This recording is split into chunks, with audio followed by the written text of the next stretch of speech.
Hello everyone and welcome to Stan the Wine Man TV. I'm your host Stan Rattan and this is the Blue Collar Wine Show where I try to help you spend your wine dollars wisely. Another beautiful day. We're heading towards summer, continuing with the white theme. Today we're going to do 2 whites from Portugal and 1 white from Tuscany. It's kind of exciting. The U.S. beat Ghana in soccer. I'm not even a soccer fan. I got excited about it. Pretty cool. Very cool that the Spurs beat Miami Heat. Sorry if you're a Miami Heat fan. But, you know, I was such a huge fan of Jordan throughout my life. I just didn't want to see somebody dethrone the three-peat. It's going to happen someday. I know that. I know it's going to happen. But I don't want it to happen yet. You know, Heat's a good team. You know, hats off to the Spurs, very well coached. Popovich is a great basketball coach. How do you feel to rally the troops? Let's get started right off. I don't have my tablecloth right now, so I'm going to try and be as quiet as possible so I don't create too much noise on my bar. We're going to Alentejo, which is southern Portugal. It is southern eastern Portugal. And this is Esperero Alondra White 2012, and it runs at $8. And I had to write down the varieties. When you start getting into Portuguese wines, it's amazing the different grapes they have.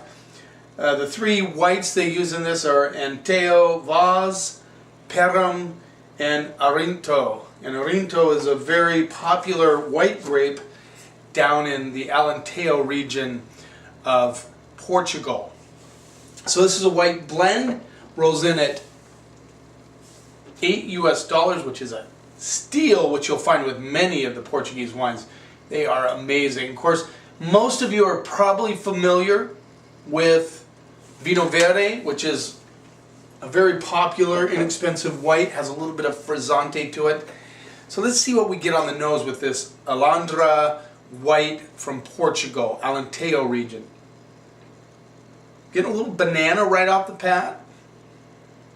There's a fig component, a little bit of melon. But the banana seems to be a very prominent part of the nose. Just a touch of whetstone, not a lot, not a big part of the nose profile. I like the nose on this. I love that banana fig thing. I know a lot of people get thrown off by that. A lot of times in my notes at the store when I'm writing down notes, try to leave banana out. For some people, for some reason, maybe you do too, have trouble grasping that aroma or that flavor. But it's there in a lot of white wines. I get some interesting like orange blossom thing going on. Let's see what we get on the palate.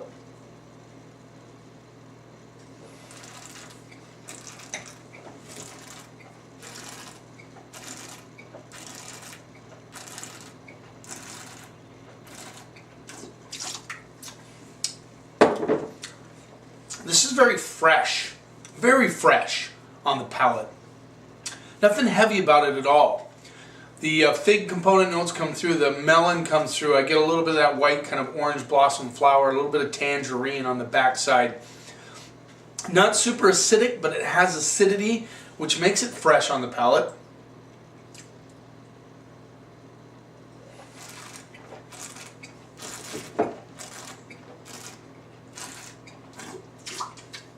You know, for $8, this has a lot of flower. You even get a little bit of, just a touch of herbs and cut grass on this one. Good freshness, great with seafood. I mean, this would be fantastic with shrimp, with shellfish, with anything like that. Great on the deck, nice warm summer day. I'm just curious what the alcohol is. I'm sorry guys, every time I do this, it's like I cannot. 12.5, found it right away, happy about that.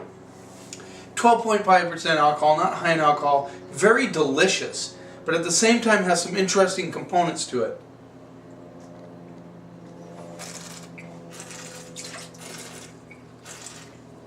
Yeah, I'm getting a little bit of lemon lime zest. The tangerine comes through on the backside. Nice little white for $8. I'm giving this one a B. Let's move on to the next one. So now we're still in Portugal, still with Espresso Winery, Alentejo, and this is a Verdelho, which, Verdelho is a grape they do a lot in Spain.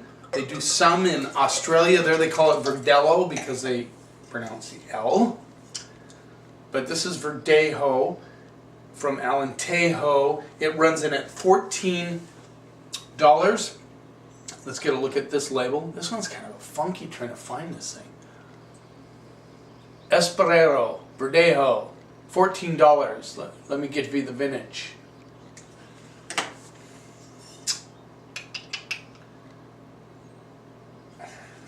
(2012). Okay, this one's 14% alcohol, so a little bit more alcohol. Let's see what we get on the nose. I love Verdelho. It's nice to kind of expand your palate horizons. $14, you're not getting too risky there. This has a lot of crushed rock on the nose. A little bit of lemon. This actually doesn't have as much going on aromatically as the $8 wine, which is interesting. I get a little saline, like seawater sort of thing going on. I get a little peach with the, the more closer to the peach pit side.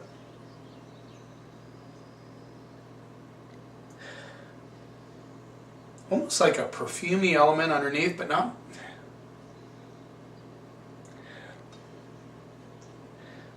Yeah, I get some tangerine. I'm getting a little bit of coconut.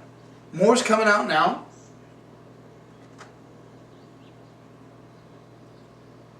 Yeah, there's definitely some tropical fruit notes in there. Very interesting. Let's see what we get on the palate.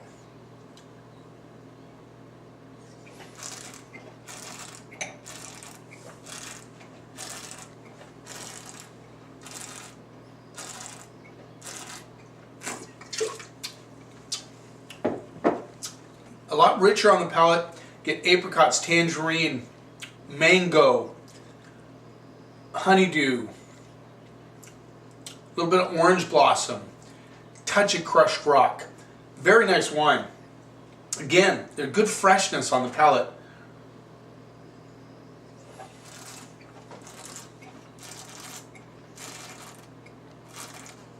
I think a little bit more viscosity than the Alejandro. Did I say that right? Alondra, excuse me. Alondra, $14. You get a little bit more weight in the mouth. Still fresh.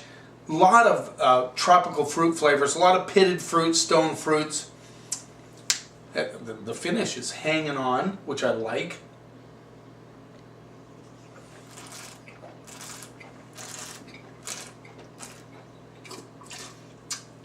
I just get a little touch of that saline kind of seawater thing going on. It's not off-putting, don't get me wrong. It's just that, like when you smell the ocean, that kind of comes through on the palate just a little bit, comes through on the nose. Not a huge part of the makeup of the wine, but it's there. And if you want to try a Verdelho, I think for $14, this is a really good call. I'm going to go B+ on this one. I think the freshness, the fruit, the aromas at first were a little bit challenged, but they came out. I'm liking that wine. $14. It's a good play. I'm going B+ on that one. Now let's move on to Italy. Remember, both those whites, you're talking sitting on the deck, barbecuing oysters, enjoying those wines. Fantastic. The freshness is there. They're not too heavy in alcohol, although the Verdelho is 14%. You might want to hold off a little bit on this. Now this one's incredible. The color on this one is crazy. Let me tell you what it is. This is a Terruzzi and Pethode Terra de Tuffi, Tuscany, Italy, $17. There's the label for you. Kind of cool label, classic Italian label. $17. I had to write down the wines, the grapes in this one. 80% Vernaccia, 7% Chardonnay, 7% Malvasia, 6% Vermentino. It's aged 4 to 5 months in mixture of old and new barrels. So, mostly Vernaccia, a little bit of Chardonnay, which I thought was very interesting.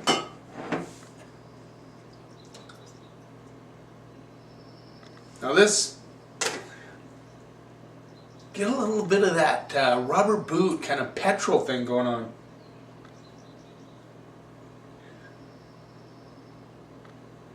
A little bit like lemon curd, so you have this petrol, kind of just a hint of lemon curd. There's definitely crushed rock on this. I get a lot of fig components.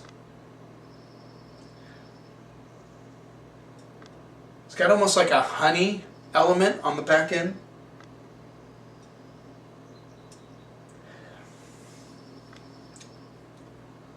So this is a much richer nose.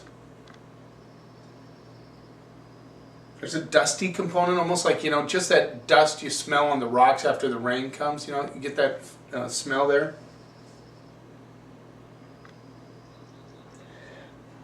Almost a truffle element too. Let's see what we get on the palate.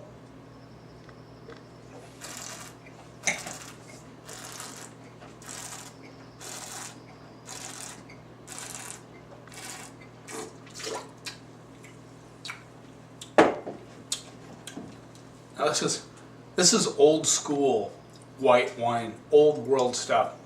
I mean, you get this like truffle, just this bright lemon tangerine, you know, like really acidic, but it's consumed by the fig and the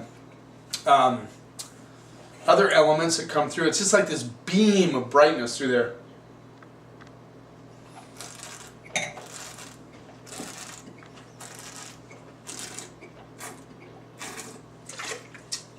And that rubber boot and a petrol thing kind of is right over the top of that tangerine, lemon, fig.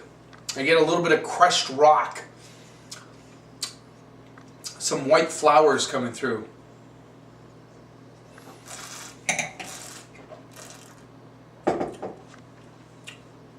Almost slatey. Like you just, you know, slate, you just licked like a chalkboard or something is there. But very like almost steely too on the finish, which is very interesting. The weird thing about this wine that I get is I get that petrol over the top at first. At first, I sensed like it might be slightly corked, but then I realized that's not it. It's that petrol, that rubber boot element that is there. But it's so bright underneath that tangerine lemon zest, that crushed rock, that steeliness, that slatiness is all there. What an interesting wine. Again, oysters, clams, mussels, it would go with any of those. It would be a nice matchup with crab because of that fig component kind of coming through there too. Not everyone's going to like this white. I like it because it's kind of funky with that petrol, but at the same time it's got some really nice, bright, delicious elements to it. I'm going to go B+ on this one. I think it's an excellent wine. I'm going to do a couple more episodes on white wines. I know the last episode I did, I videotaped it before Father's Day. I talked about Father's Day a little bit. Ended up, for some reason I couldn't load it until afterwards, so that's kind of weird. I'm talking about Father's Day and it's already passed. I had a great Father's Day weekend. I hope you did too. My kids came over, I had my grandkids over, we barbecued, we had a great time. The weather broke just at the right time. It was a great time. Hope you're enjoying the videos. This is like, I'm up in like 76 or somewhere up there, so I'm hoping to get more viewership. I'm working on that. I'm working on plans to do that. I'm having a good time doing these things. So I really appreciate you watching. Thank you very much. Cheers, and here's to keeping the snob out of wine.